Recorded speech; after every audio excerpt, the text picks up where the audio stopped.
আসসালামু আলাইকুম। আশা করছি যে যেখানে আছেন ভালোই আছেন। আমিও ভালো আছি। আজকে আমি আপনাদেরকে খুব মজার একটা ভর্তা করে দেখাবো। এটা হচ্ছে বিফ ভর্তা। আপনারা চাইলে এভাবে চিকেন বা মাটনও ভর্তা করতে পারেন। সেম প্রসেসিং এ।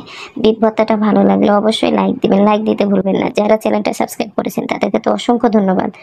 আর যারা চ্যানেলটা সাবস্ক্রাইব করেননি প্লিজ চ্যানেলটা সাবস্ক্রাইব করেন। আপনাদের একটা সাবস্ক্রাইব আমার জন্য অনেক মূল্যবান। আর অবশ্যই ফেসবুক থেকে দেখলে পেজটি ফলো করে রাখবেন। তাহলে চলুন মূল রান্নায় চলে যাই। এটা হচ্ছে গরুর মাংস। আমি গরুর মাংসগুলোকে ভালোভাবে ধুয়ে নিয়েছি। ছোট, ছোট টুকরা করে কেটে নিয়েছি।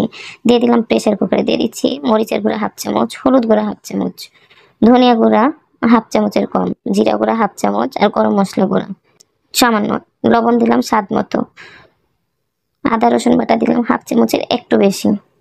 পেঁয়াজ কুচি আমি এখানে একটা করে নিয়েছি। এখন মশলাগুলোকে ভালোভাবে হাত দিয়ে মাখিয়ে নিব যেন প্রতিটা মাংসের সাথে লেগে যায়।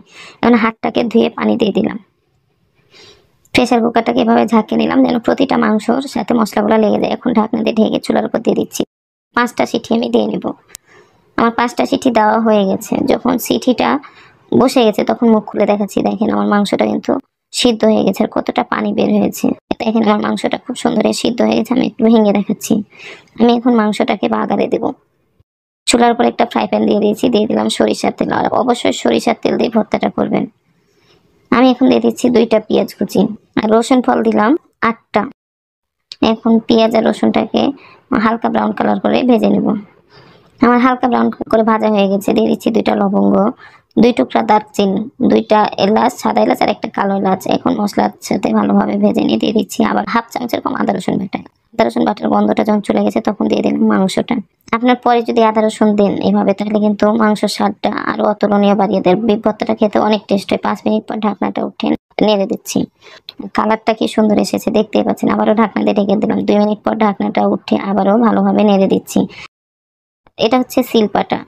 আমি এখন মাংসগুলোকে গরম গরম শিলপাটাতে বেটে নেব। আর অবশ্যই মাংসটাকে শিলপাটাতে গরম গরম বেটে নেবেন। তাহলে পরে আপনার ভর্তাটাকে দেখতে খুব ভালো লাগবে।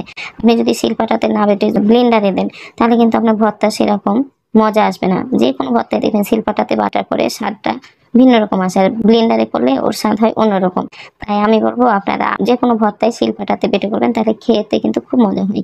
আমি এখন ভালোভাবে মাংসগুলাকে শিলপাটায় বেটে নিচ্ছি। আপনারা চাইলে কিন্তু হাত দিয়েও ঝুরি করে নিতে পারেন যেহেতু মাংসটা খুব সুন্দর হয়ে সিদ্ধ হয়ে থাকে।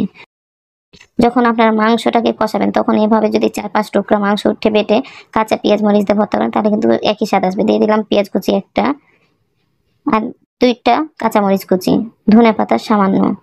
আমি এখানে কাঁচা সরিষার তেল 2 চামচ দেবো যেহেতু ভর্তা কাঁচা সরিষার তেল না হলে মজাই আসে না। কাঁচামরিচগুলোকে আঙুল দিয়ে ফাটিয়ে দিচ্ছি যেন একটু ঝাল হয়। এভাবে ভালোভাবে মাখিয়ে নিতে হবে। আমরা যেভাবে ভর্তা মাখি সেম একইভাবে ভর্তাটাকে মাখিয়ে নিচ্ছি। আমি ভর্তাটাকে খুব সুন্দর করে মাখিয়ে নিয়ে গোল গোল করে শেপ করে নিচ্ছি। আপনারা আপনাদের মতো শেপ করে নিতে পারেন। আমি এভাবে শেপ করে নিলাম আর এভাবে সুন্দর সুন্দর করে সাজিয়ে রেখে দিচ্ছি। আপনারা আপনাদের মতো শেপ করে নিতে পারবেন। আর এভাবে অবশ্যই একবার ভর্তাটা করে খাবেন তাহলে দেখবেন কতটা মজা। গরম সাদা ভাত পোলাওয়ের সাথে বিফ ভর্তাটা কিন্তু স্বাদে অতুলনীয় হয়। এটা হচ্ছে ফাইনাল লুক। আশা করছি বিফ ভর্তাটা ভালো লেগেছে। ভালো লাগলে অবশ্যই লাইক দিবেন। লাইক দিতে ভুলবেন না। যারা চ্যানেলটা সাবস্ক্রাইব করেছেন তাদেরকে তো অসংখ্য ধন্যবাদ। যারা চ্যানেলটা সাবস্ক্রাইব করেনি প্লিজ চ্যানেলটা সাবস্ক্রাইব করেন। আপনাদের একটা সাবস্ক্রাইব আমার জন্য অনেক মূল্যবান। অবশ্যই কমেন্ট করে জানাবেন বিফ ভর্তাটা কেমন হয়েছে। আল্লাহ হাফেজ।